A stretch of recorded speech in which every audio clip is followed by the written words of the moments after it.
ada rumah sakit tapi dia nggak mau berobat ke situ, lebih milih ke dukun-dukun atau pengobatan alternatif yang maaf ya nggak jelas ya, bukan berarti semua pengobatan alternatif buruk ya. What we do in life. Hai teman-teman, kembali lagi dengan saya Mayeda. Kali ini kita akan membahas tentang perempuan dan kemiskinan. Jadi tema ini muncul ketika saya dimintai tolong oleh teman-teman di organisasi untuk ngisi materi tentang perempuan dalam kemiskinan struktural. Dan saya rasa ini isu yang masih hangat dan akan terus berkembang gitu. Namun yang saya sampaikan di sini nanti adalah teori-teori dasarnya dulu supaya kita semua paham dulu ya. Dan akan selalu relevan kok permasalahan ini. Tinggal kondisinya saja yang mengikuti zaman. Jadi kita mulai dari latar belakangnya, bahwa patriarki itu lahir atau muncul secara sengaja maupun tidak sengaja ketika dulu di masa primitif, era manusia primitif, terdapat pembagian peran yang bertugas untuk berburu, terus mencari daerah lain, teritorial, perluasan wilayah, itu adalah laki-laki. Kenapa? Karena memang kondisinya dibutuhkan orang-orang yang kuat secara fisik, karena di luar nanti mereka akan konflik dengan suku lain ya, rawan konflik, harus ada perang gitu ya antar suku. Sedangkan yang perempuan, karena perempuan ini bisa menghasilkan ASI, bisa menyusui ya, sehingga mereka yang di rumah menjaga anak, merawat, mengelola domestik ya, rumah tangga, bahan-bahan pangan dan sumber daya lain, air, rumah, dan apapun yang ada di kampung situ. Jadi memang perempuan didomestikkan, jaga diri di rumah, jaga keluarga di rumah gitu. Itu secara sengaja dan tidak sengaja ya, natural ya mungkin. Namun menjadi masalah ketika sudah berkembang ke zaman manusia modern, ternyata justru pembagian peran tersebut memunculkan kekuatan yang tidak seimbang. Laki-laki merasa lebih kuat, yang perempuan akhirnya dipukulin atau dikasarin lah tuh. Dan juga kalau di publik, karena yang muncul ke publik itu kan laki-laki ya sebagai kepala rumah tangga, jadi yang dilihat adalah keluarganya bapak ini, keluarganya mister ini gitu, sehingga yang perempuan sering tidak dikenali oleh negara, oleh publik. Akhirnya perempuan yang jadi the second sex itu, warga negara kedua, itu kerap tidak mendapatkan prioritas bantuan dari negara ataupun dari publik gitu. Sehingga kalau ada kekerasan rumah tangga pun itu dianggap ya itu sudah urusan privat, urusannya keluarga itu sendiri. Perempuan mau lapor ya kemana? Karena dulu belum ada gitu, karena kepentingan perempuan itu belum masuk gitu di urusan publik. Oke, begitu. Itu latar belakangnya yang awal munculnya patriarki dan feminisme, dasar berpikirnya ya, sejarahnya. Terus kemudian Skyver, dia adalah seorang peneliti, dia mengatakan bahwa setengah dari jumlah perempuan Amerika Serikat di Amerika Serikat pada tahun 2012 itu berada pada garis kemiskinan, dalam garis kemiskinan ya. Ada yang di bawah, ada yang mepet gitu intinya. Kenapa kok mereka bisa berada di dalam garis kemiskinan? Karena ditinggalkan oleh suami, entah suami atau ayahnya gitu ya. Dua orang itu kehilangan peran laki-laki lah. Kenapa kok kehilangan peran laki-laki itu mereka bisa masuk ke dalam garis kemiskinan?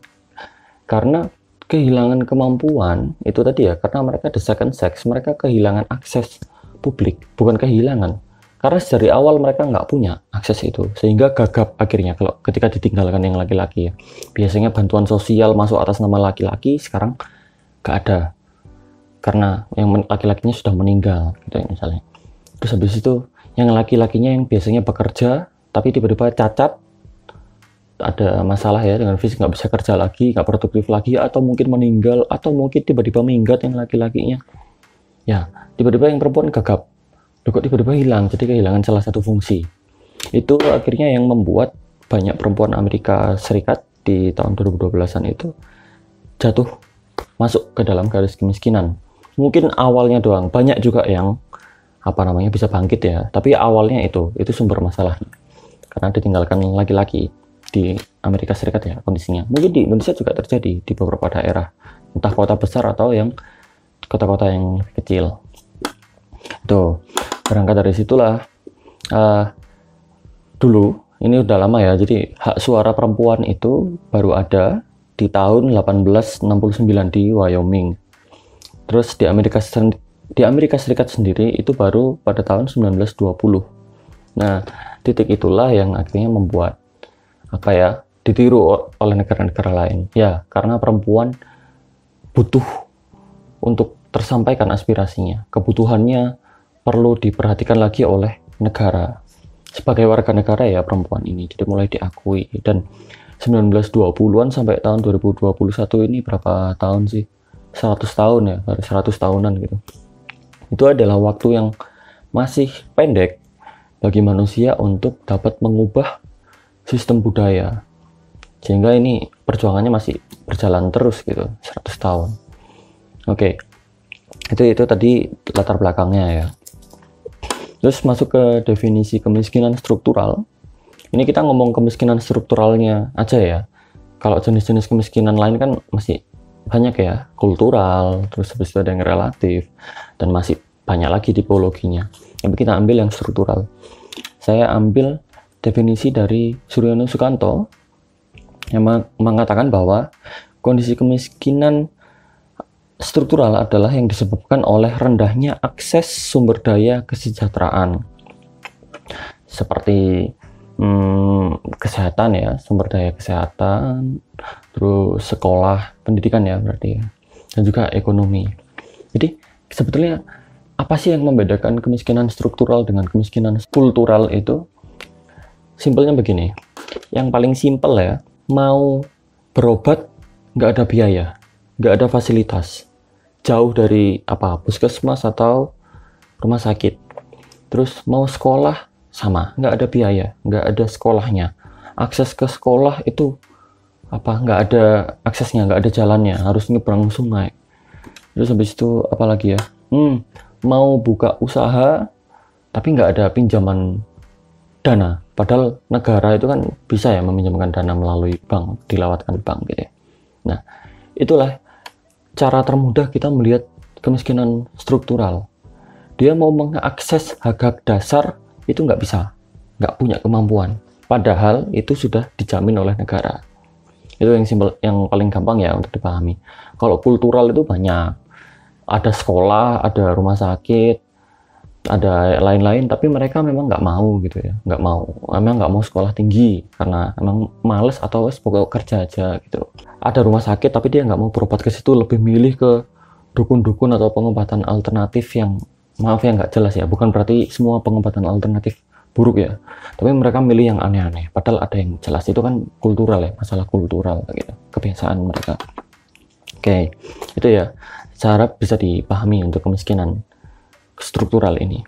Oke, berikutnya ini ada namanya Gerakan Anti Pemiskinan Rakyat Indonesia. Dia mengsimplifikasikan, menyederhanakan penyebab kemiskinan. Jadi penyebab kemiskinan itu banyak gitu. Ada 7, 8, ada yang bilang juga ada 5, ada yang 6. Tapi dia ringkas jadi 3 saja. 3. Yaitu daya sosial, daya politik, dan daya psikologis. Adanya perampasan terhadap 3 daya ini akan menyebabkan seseorang atau kelompok jatuh dalam kemiskinan. Pertama, daya sosial ya. Daya sosial ini mencakup informasi, pengetahuan, dan berorganisasi secara sosial ya. Kalau daya politik itu mencakup hak suara, terus aspirasi, dan juga hak untuk partisipasi, entah di dalam partai atau kegiatan-kegiatan yang politik. Dan ketiga adalah perampasan terhadap daya psikologis. Daya psikologis ini ada nih kondisi-kondisi masyarakat dan juga bahkan negara yang membuat seseorang tidak percaya diri bahwa aku ini orang bodoh, aku nggak perlu sekolah tinggi gitu. Terutama perempuan kan begitu ya, perempuan itu tugasnya nanti kamar, dapur gitu aja kan, apa itu sebutannya saya lupa ya. Itu akhirnya menurunkan kepercayaan dirinya bahwa oh iya, aku nggak perlu pinter-pinter, aku nggak perlu sekolah tinggi kok, apa sih gunanya, kan juga nanti di rumah doang ya. Itu perampasan daya psikologis. Namun yang kita fokuskan nanti adalah perampasan terhadap daya politik, hak suara, aspirasi, dan juga keterlibatan kolektif ya, partisipasi di kegiatan politik. Kenapa daya politik ini penting? Karena kalau kebutuhannya perempuan, kepentingannya perempuan tidak terakomodir di dalam politik itu tadi, maka kebijakan-kebijakan yang muncul dilaksanakan oleh negara juga tidak akan berpihak pada perempuan gitu. Nah, that's why tingkat keterlibatan anggota dewan yang dari perempuan itu ditingkatkan kan ya. Dulu berapa persen, sekarang sudah berapa ya? 20 ya, nggak salah. 20 atau menuju 30 gitu. Saya lupa ya. Nah, itu tujuannya sebetulnya, harapannya untuk agar kebutuhannya perempuan itu terakomodir, dibawa nih ke politik, dibawa pada level kebijakan. Kenapa? Nah, ini nanti kita jawab di akhir ya, di ending ada nanti. Oke, berikutnya ada juga jurnal perempuan. Dari jurnal perempuan dia menjelaskan nih proses pemiskinan terhadap perempuan. Kenapa sih kemiskinan itu berwajah perempuan? Pertama adalah dari ruang privat rumah tangga. Kita sudah tahu tadi ya, perempuan diletakkan pada kerja-kerja domestik, ngurusi rumah begitu, yang akhirnya mereka teralienasi dari kehidupan publik dan politik. Yang kedua, perempuan ketika bekerja di pabrik atau perusahaan apa begitu ya, itu gajinya rata-rata sih lebih rendah daripada posisi yang ditempati oleh laki-laki. Kenapa? Karena perempuan ini dianggap bukan sebagai tulang punggung keluarga yang utama begitu. Rata-rata yang perempuan ini bekerja untuk membantu pendapatannya suami yang dirasa kurang untuk rumah tangga begitu. Jadi secondary aja. Jadi makanya gajinya biasanya misalnya kalau laki-laki misalnya 3 juta, yang perempuan dengan posisi yang sama bahkan ya, katanya sih ada yang gitu, ada yang lapor-lapor begitu, cuman 2 juta atau 2,5, pokoknya di bawahnya yang laki-laki, karena dianggap ya dia bukan tulang punggung utama begitu. Terus ketiga, globalisasi. Jadi di rumah tadi sudah didomestifikasi, dilemahkan secara kultural ya.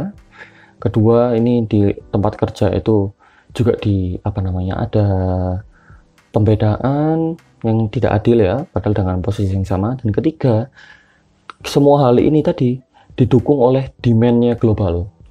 Globalisasi ini ya, terutama di negara-negara yang maju, mereka itu kan membutuhkan tenaga perempuan, tenaga kerja perempuan. Untuk apa? Ya urusan domestik lagi, kembali lagi. Nah, terus akhirnya tadi ya, globalisasi ini yang demand-nya seperti itu mendukung human trafficking, jual beli perdagangan perempuan dan anak-anak. Kenapa perempuan dan anak-anak? Karena mereka adalah kelompok yang lemah. Sejak di rumah tangga tadi ya, di rumah tangga dan di publik tadi, mereka nggak punya pengetahuan yang mumpuni. Tenaga ya, kekuatan fisik itu juga lebih lemah, akhirnya lebih mudah dieksploitasi. Itu tadi. Dan kenapa sih kok korbannya banyak dari negara-negara berkembang atau yang tertinggal? Karena negara berkembang dan tertinggal punya sumber dayanya. Jadi buruh yang murah gitu. Di mana? Ya ambil aja di Indonesia, karena anak Indonesia banyak yang nggak sekolah, banyak yang nggak mampu tuh, ambil aja. Akhirnya globalisasi ini demand-nya itu dipenuhi oleh orang-orang tertentu ya, oknum-oknum itu akhirnya memperluas itu. Terus ya terakhir ini tadi ya, ada namanya di tahun 90-an dulu, zamannya Orde Baru, itu ada WID dan GAD. WID itu adalah Women in Development, kalau GAD adalah Gender and Development. Jadi awalnya dulu itu ada kebijakan ya, program namanya WID, Women in Development itu. Kalau WID ini melihat fokus masalahnya itu adalah pada perempuan yang lemah, perempuan sebagai objek sumber masalahnya, bahwa perempuan itu lemah ya. Kalau Gender and Development melihat masalah ini adalah masalah pola relasi laki-laki dan perempuan yang tidak seimbang. Nah, pendekatannya, kalau WID tadi melihat bahwa perempuan itu tidak produktif, sehingga tidak bisa terlibat dalam kegiatan kapitalisasi ya, industri. Terus kalau GAD melihatnya, pendekatannya adalah pembangunan yang tidak merata. Apa yang didapatkan oleh kelompok laki-laki dan perempuan itu nggak adil gitu. Kenapa nggak adil? Karena memang dari strateginya, dari awal pembangunannya itu tidak berpihak pada kepentingan perempuan. Dan berikutnya, strateginya juga berbeda. Kalau di WID, strateginya yang dilakukan adalah peningkatan keterampilan, peningkatan pendapatan perempuan, begitu ya, dari kegiatan-kegiatan kreatif. Kalau GAD, strateginya adalah lebih ke mengidentifikasi kebutuhan strategisnya perempuan, apa aja itu, terus kemudian nanti dibawa ke politik untuk diimplementasikan dalam pembangunan, sehingga di situ bisa kelihatan tuh, oke, kita lebih melibatkan perempuan dalam pembangunan. Jabatan A ini laki-laki segini, perempuan juga sama, sehingga kepentingannya terangkat, sama-sama terakomodir gitu. Tuh, oke. Dan bagaimana sih caranya? Ya selain dari kultural, dukungan dari keluarga, orang-orang sekitar, kita juga butuh dukungan dari organisasi masyarakat sipil, ya, punya kemampuan politik untuk melakukan advokasi, campaign, dan edukasi, gitu. Membawa kepentingan ini ke level pemerintah, ke politik, gitu. Oke, mungkin cukup segitu dulu. Harapannya sih semoga bisa bermanfaat, dan kita diskusi di kolom komentar, kita semua bisa sharing gitu ya. Dan tulis di kolom komentar teman-teman punya ide apa untuk pembahasan kita berikutnya. Oke, semoga bermanfaat. Bye.